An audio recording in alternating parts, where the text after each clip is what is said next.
بسم اللہ الرحمن الرحیم الحمدللہ رب العالمین والصلاة والسلام علی سید الانبیاء والمرسلین۔ میں مفتی محمد شاہ زیب طارقی شاذلی آپ کے سامنے حاضر ہوں، اور آج ایک نئے عنوان کے ساتھ ہمارا جو سلسلہ چل رہا ہے جنات کے حوالے سے جو گفتگو جاری ہے، ہم اس کو قرآن و حدیث سے بھی آپ کے سامنے پیش کر رہے ہیں، اور اسی طرح سے جو ہمارے تجربات ہیں کہ جنات کس طرح کی شکل اختیار کرتے ہیں، کن صورتوں میں جنات جو ہے وہ آپ پر اٹیک کرتے ہیں، اور آیا کہ کیا موکلات جو بھیجے جاتے ہیں اور جنات کے ذریعے جو جادو ہوتا ہے، کیا اس طرح کا بھی کوئی معاملہ ہے؟ اور پھر جنات کی اقسام کیا ہے؟ کیا جنات جانوروں کی شکل کو اختیار کرتے ہیں؟ بس اوقات دیکھا جاتا ہے کہ کچھ گھروں کے اندر چپکلیاں زیادہ ہونا شروع ہو جاتی ہیں، سانپ کی جنس سے جو ہے وہ اشیاء نکلنا شروع ہو جاتی ہیں۔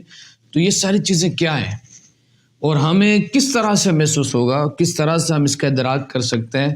اور ایک عامل جو ہے جو روحانی معالج ہے جس کا یہ تعلق ہے وہ جنات کا علاج کرتا ہے۔ دیکھیں، یہ ایک بات سب سے پہلے یاد رکھیے گا کہ جنات کا علاج اتنا آسان نہیں ہے۔ جنات حاضر کر دینا تو بڑا آسان ہے، لیکن اس کو لٹانا، اس کو ختم کرنا بڑا مشکل کام ہے۔ اور میں ادھر اپنے سامعین ناظرین کو یہی بات کہوں گا کہ جس کو اس پر ادراک حاصل ہو، کمانڈ حاصل ہو اور اس نے عمل مکمل کیا ہو تو وہ پھر اس مرض کو لے، اس مریض کا علاج کرے۔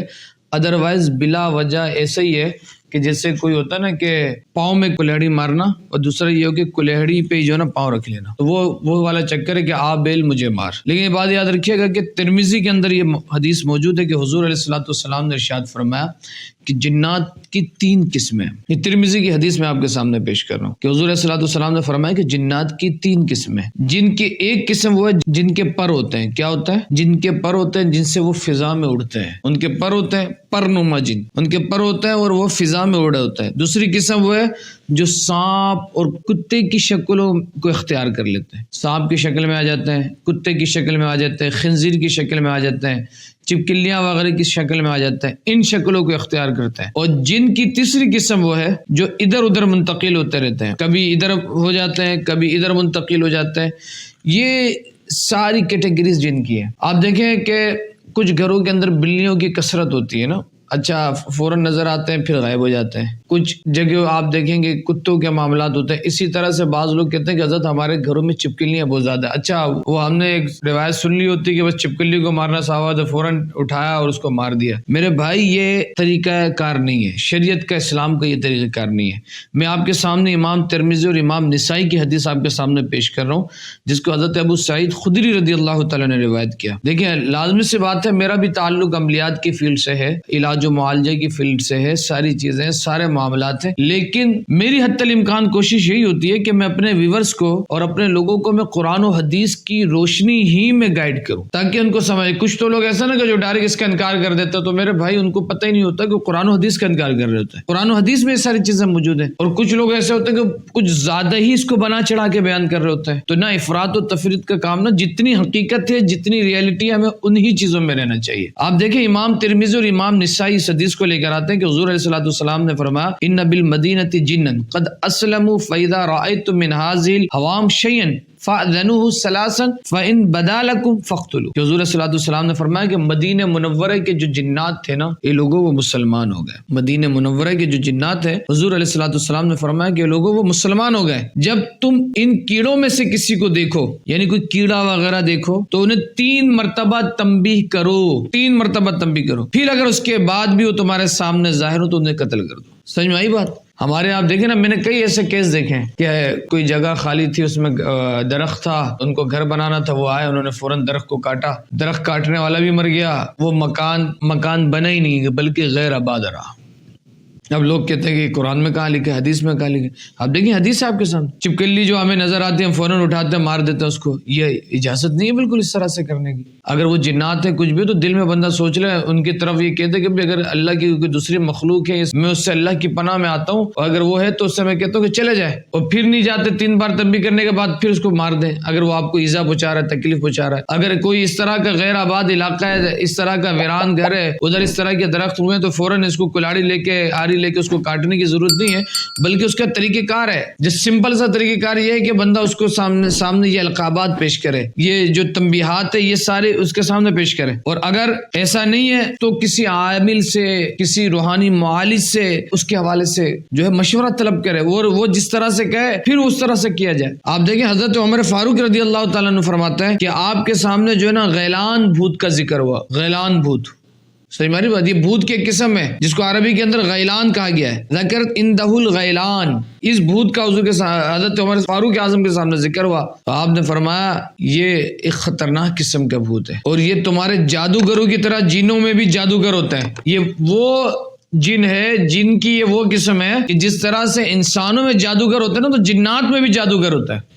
غیلان بھوت کا حضور حضرت عمر فاروق نے تذکرہ کیا اور کہا کہ یہ جادوگر جن ہوتے ہیں، اگر تم میں سے کوئی اس کو دیکھ لے تو فوراً اذان دے یا اسے تنبیہ کرے، اذان دے دے، اسے تنبیہ کر دے، حضرت سلیمان علیہ السلام کا واسطہ پیش کر دے تاکہ اس کے شر سے بچا جائے۔ اسی طریقے سے حضرت سعد بن ابی وقاص بھی روایت کرتے ہیں کہ قال امرنا اذا رأینا الغیلان ان نعادی بالصلاۃ، کہ غیلان بھوت کیا ہے؟ آپ فرماتے ہیں کہ ہمیں حکم دیا کہ جب ہم غیلان کو دیکھیں نا، غیلان بھوت کو دیکھیں تو اذان دے دیا کریں۔ کیوں؟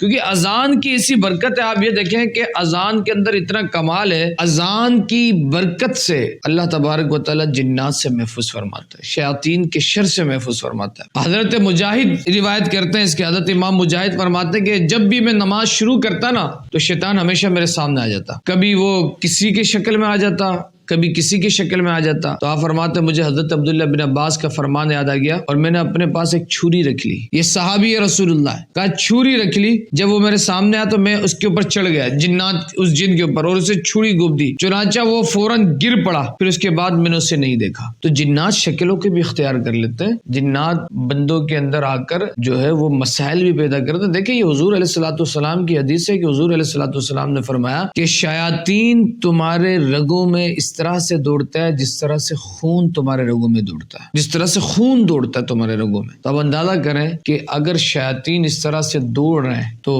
کیا پیدا کرے گا۔ اس لیے آپ دیکھیں خون سے ریلیٹڈ جو امراض ہے نا اس کو جناتی مرض کہا گیا ہے۔ یہ میں بہت آپ کو کام کی بات پیش کر رہا ہوں۔ خون سے ریلیٹڈ جو امراض ہوتے ہیں، کینسر ہو گیا، اسی طرح سے بلڈ پریشر کے معاملات ہوتے ہیں، خون سے ریلیٹڈ جو معاملات ہوتے ہیں، فالج کے جو معاملات ہوتے ہیں، ان میں اگرچہ طبی حوالے سے مسائل تو ہوتے ہیں لیکن ان میں جنات کا بھی اثر و رسوخ ہوتا ہے۔ اس طرح کے پیشنٹ کا جو ہے وہ میڈیسن کے تھرو بھی علاج کرنے کی ضرورت ہوتی ہے اور اس کے ساتھ ساتھ اس کے روحانی علاج کرنے کی بڑی ضرورت ہوتی ہے۔ جب تک آپ ان دونوں پیٹرن کو استعمال نہیں کرتے تو مریض بہتر کی کنڈیشن میں نہیں آتا۔ تو یہ ساری چیزیں ابھی جو آپ کے سامنے میں نے پیش کی وہ ساری قرآن و حدیث سے پیش کر رہا ہوں۔ آپ دیکھیں طبرانی کی حدیث ہے کہ حضرت عبداللہ بن عباس رضی اللہ تعالیٰ فرماتے ہیں کہ الحیات الجنات مسخ الجن کما مسخت القردہ والخنازر من بنی اسرائیل۔ حضور علیہ الصلوۃ والسلام نے فرمایا کہ جنات سانپ کی شکل میں بدل دیے گئے، سانپ کی شکل میں، حضور فرمانے کہ جنات سانپ کی شکل میں بدل دیے گئے، جس طرح قوم بنی اسرائیل کو بندروں اور خنزروں کی شکل میں بدل دیا گیا، مسخ کر دیا گیا، تو اسی طرح سے جنات کو جو ہے سانپ کی شکلوں میں، کتوں کی شکل میں بدل دیا گیا۔ اس لیے میرا آقا علیہ الصلوۃ والسلام نے فرمایا کہ صحرائی جگہوں سے، ویرانی جگہوں سے اپنے آپ کو بچائیں، محفوظ رکھیں، ذکر و ورد و اوراد کا سلسلہ رکھیں۔ تو آج جس طرح سے ہم نے یہ سیکھا اور ہم نے سیکھنے کی کوشش کی کہ جنات کے کئی اقسام ہوتی ہیں، کئی اقسام، وہ بسا اوقات کسی انسان کی شکل کو بھی اختیار کر لیتے ہیں، یہ حدیثوں میں موجود ہے۔ حضرت امام مجاہد فرماتے ہیں کہ اس طرح کے کئی جنات کے معاملات آتے ہیں کہ وہ کسی نہ کسی انسان کی شکل کو اختیار کر لیتے تھے، انسانی شکلوں کو اختیار کر لیتے ہیں۔ زیادہ تر جو دیکھا جاتا ہے کہ وہ جانوروں کی شکل کو اختیار کرتے ہیں، جانوروں کی شکل کو، کتے کی شکل کو اختیار کر لیتے ہیں، چپکلی کی شکل کو اختیار کر لیتے ہیں، سانپ کی شکل کو اختیار کر لیتے ہیں، گدھے کی شکل کو اختیار کر لیتے ہیں، اور پھر وہ مسائل پیدا کرتے ہیں۔ بسا اوقات جنات کی حاضری ہوتی ہے، جس بندے پہ حاضری ہوتی ہے وہ کتے جیسے آوازیں نکالنا شروع کرتے، تو میں نے دیکھا یہ معاملہ، ایک لڑکی کا کیس میرے پاس لایا گیا، تو وہ لڑکی باقاعدہ جو ہے نا، وہ انسان جو ہے، وہ لڑکی جو ہے وہ کتے کی طرح چلتی تھی اور کتے کی طرح آوازیں نکالتی تھی اور حملہ کرتی تھی۔ تو یہ چیزیں موجود ہیں۔ پھر اس کے علاج کا پروسیس ہے جو آپ ہمارے ساتھ اٹیچ میں رہیں گے تو ہم آپ کو بتائیں گے کہ کس طرح سے اس کا علاج کیا جائے، آیا کہ اس کو حاضر کیا جائے، جنات حاضر ہو رہے ہیں، پھر اس کا سارا طریقہ کار انشاءاللہ ہم آپ کے ساتھ شیئر کرتے رہیں گے۔ تو ہم آپ سے یہ گزارش کریں گے کہ آپ ہمارے چینل کے ساتھ جڑے رہیں انشاءاللہ۔ With the passage of time آپ کو وقتاً جو ہے وہ چیزیں، بہت سی چیزیں سیکھنے کا انشاءاللہ آپ کو موقع ملتا رہے گا۔